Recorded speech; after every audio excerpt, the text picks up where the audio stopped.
नमस्कार, स्वागत है आप सभी का लाइव सिटीज़ पर। आपके साथ मैं हूँ ऋषा। तो आज के इस वीडियो में हम बात करेंगे मेलाज़्मा या फिर झाइयों के बारे में। और इसी टॉपिक पे बात करने के लिए मेरे साथ मौजूद हैं बिहार की जानी-मानी डर्मेटोलॉजिस्ट डॉक्टर अर्चना लोखंडे। बहुत-बहुत स्वागत है मैम आपका। Thank you Risha. मैम आजकल देखते हैं कि महिलाएँ अक्सर इस प्रॉब्लम से परेशान रहती हैं कि चेहरे पे काले धब्बे हो रहे हैं, काले स्पॉट्स आ रहे हैं, ऐसे पिगमेंटेशन हो रही है। तो मैं जानना चाहती हूँ आपसे कि ये झाइयाँ होती क्या हैं और इसका कारण क्या है? थैंक यू ऋषा। झाइयाँ एक बहुत कॉमन समस्या है। झाइयाँ होने के कुछ, जैसे आपने मेंशन किया कि फीमेल ज़्यादा परेशान होती है, बट झाइयाँ फीमेल्स और मेल्स दोनों में पाई जाती है। ये मेलास्मा या झाइयाँ जो हैं वो स्किन के अंदर पिगमेंट ज़्यादा पैदा होने की वजह से होती हैं। स्किन की अलग अलग लेयर्स हैं। जो स्किन की ऊपर वाली और अंदर वाली लेयर है, उसके बीच में ये जो ब्राउन लेयर है, इसके अंदर मेलानोसाइट्स काम करती हैं जो ब्राउन कलर पैदा करती है। और ये हार्मोन्स की वजह से और धूप की वजह से ज़्यादा कलर पैदा करती है। इन्होंने जो कलर पैदा किया हुआ है वो स्किन के ऊपर वाली लेयर में और कभी कभी नीचे वाले लेयर में भी फैल जाता है, जिसकी वजह से ये दाग धब्बे दिखते हैं। तो जितना स्किन के अंदर डीप वाले लेयर तक कलर फैला हुआ है उतना मेलास्मा डीप होता है।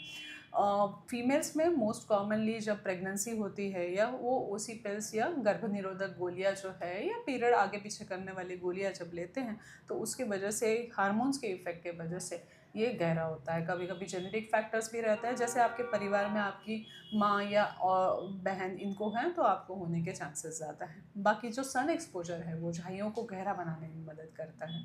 हमारे पास बहुत सारे ट्रीटमेंट्स अवेलेबल हैं। बहुत बार झाइयाँ पूरी तरीके से भी चली जाती है, बट फिर से प्रेगनेंसी के साथ या कुछ समय के बाद वो आने के चांसेस रहते हैं। अलग अलग तरीके की झाइयाँ हम बोलते हैं, जैसे जो डिपेंडिंग अपॉन उनकी डेप्थ कितनी है या ऊपर से नीचे तक कितनी गहरी झाइयाँ हैं। उसके साथ चेहरे का ये जो सेंटर पार्ट है, ऊपर वाला हिस्सा है, यहाँ कॉमनली पाए जाते हैं। कभी कभी ये वाले हिस्से पे भी होती है और बहुत रेयर सिचुएशंस में आपके जो हैंड्स है या फोर आर्म्स है उस पर भी होते हैं झाइयाँ। तो ये पिगमेंटेशन से जुड़ी हुई समस्या होने के वजह से हमारे पास कुछ खाने की गोलियां भी हैं। आजकल जो बहुत सारी दवाइयाँ हैं जो यूज़ की जाती है, जिससे लाइटर होने में मदद होती है। बहुत बार दवाइयों का कोर्स जैसे हम कम करते हैं, जैसे फिर से आने के चांसेस भी रहते हैं। बहुत कॉमनली लोग इसको कम करने के लिए स्किन लाइट, मेलालाइट या बेटनोवेट ऐसे बहुत सारी चीज़ों का इस्तेमाल करते हैं, जिसकी वजह से स्किन ड्राई, सेंसिटिव, कभी कभी रेड हो जाती है और कभी कभी पिगमेंटेशन और ज़्यादा गहरा होने की समस्या रहती है। और जब भी ये दवाइयाँ ये छोड़ देते हैं तो उसके साथ फिर से इसके साइड इफ़ेक्ट होना या पिगमेंटेशन के वजह से स्किन में पैचीनेस होना, रेडनेस होना, ये समस्याएं हो जाती है। तो कोई भी अगर हम पिगमेंटेशन की समस्या की ट्रीटमेंट कर रहे हैं तो हमने सनस्क्रीन लगाना बिल्कुल नहीं भूलना है, क्योंकि जैसे ही हम स्किन का पिगमेंट लाइटर करने के लिए कोई भी दवाई या क्रीम लगाते हैं तो स्किन जो न्यूअर आती है वो ज़्यादा सेंसिटिव हो जाती है सन एक्सपोजर को, तो सनस्क्रीन लगाना ज़रूरी है। दूसरा, स्किन का बैरियर जो है या स्किन की ऊपरोनी लेयर है उसमें चेंजेस आ जाते हैं, तो उसको प्रोटेक्ट करने के लिए मॉइस्चराइज़र की भी ज़रूरत है। तो सनस्क्रीन हमेशा लगाना है, धूप में निकलने से पहले लगाना है। बहुत सारे सनस्क्रीन अलग अलग टाइप के रहते हैं, जिसमें कुछ टिंट या कुछ सनस्क्रीन के इंग्रेडिएंट ऐसे होते हैं जो कैमोफ्लेज या मेकअप टाइप का इफ़ेक्ट देते हैं, ब्राउनिश कलर होता है, तो उससे ये झाइयाँ मतलब थोड़ी सी हटने में या कम दिखने में आसानी हो जाती है। तो टाइम पे इलाज कराना बहुत ज़्यादा ज़रूरी है। अगर आपका जॉब या बाहर जाना आपका फ्रीक्वेंटली हो रहा है तो उस हिसाब से सनस्क्रीन लगाना, सन प्रोटेक्शन लेना, चेहरा ढक के जाना, सन ग्लासेस लगाना और स्कार्फ लगाना बहुत ज़्यादा ज़रूरी है। और केमिकल पीलिंग के या हमारे पास डीपिगमेंटिंग क्रीम्स हैं अलग अलग टाइप के, वो इस्तेमाल कर सकते हैं, बट डॉक्टर की सलाह के साथ ही आप इसके लिए ट्रीटमेंट लीजिए तो आप ज़्यादा बेटर बेनिफिट्स पा सकते हैं। तो आपने सही बात कही कि अभी चाइयों के बहुत सारे ट्रीटमेंट्स अवेलेबल हैं मार्केट में। और मैं अक्सर देखती हूँ कि महिलाएं जो हैं कभी टैबलेट्स वो ले रही होती हैं, कभी कोई क्रीम्स यूज़ कर रही होती हैं हम्म। या फिर कोई सनस्क्रीन जो प्रिस्क्राइब्ड होता है वो यूज़ करती हूँ। तो अगर किसी का इनिशियल स्टेज में है कि अभी अभी उन्हें लग रहा है कि उन्हें झाइयाँ हो गई हम्म। हैं, तो उस दौरान उन्हें क्या स्किन केयर रूटीन फॉलो करना चाहिए? स्किन केयर रूटीन जैसे हमने पहले डिस्कस किया है, फेस वॉश, मॉइस्चराइज़र और सनस्क्रीन, ये बेसिक इंग्रेडिएंट्स है। उसके साथ हम डे क्रीम और नाइट क्रीम यूज़ कर सकते हैं। हाइड्रोक्विनोन नाम का क्रीम आता है, आप आपको शायद पता होगा बहुत सारे लोगों को, जो स्किन लाइटनिंग इंटेंसिव एजेंट है, बट इसका यूज़ कैसे करना है उसके लिए डॉक्टर की सलाह ज़रूर ले, क्योंकि हर चीज़ हर किसी को सूट नहीं होती।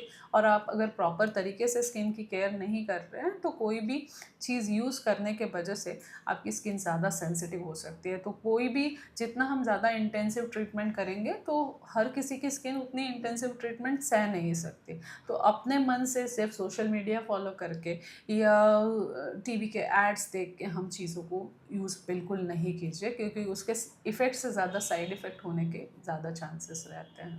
हम बात की आपने साइड इफ़ेक्ट की, तो काफ़ी बारी ऐसे देखते हैं कि जितने टाइम तक वो उनके मेडिसिन चल रहे हैं या फिर जो भी क्रीम्स चल रहे हैं, जैसे ही उसका कोर्स ख़त्म होता है तो फिर वो वापस से स्किन पे अपीयर होने लगते हैं या फिर इनफैक्ट और ज़्यादा डार्क स्पॉट्स आने लग जाते हैं। हाँ, तो इसमें क्या कोई परमानेंट ट्रीटमेंट है इस चीज़ का?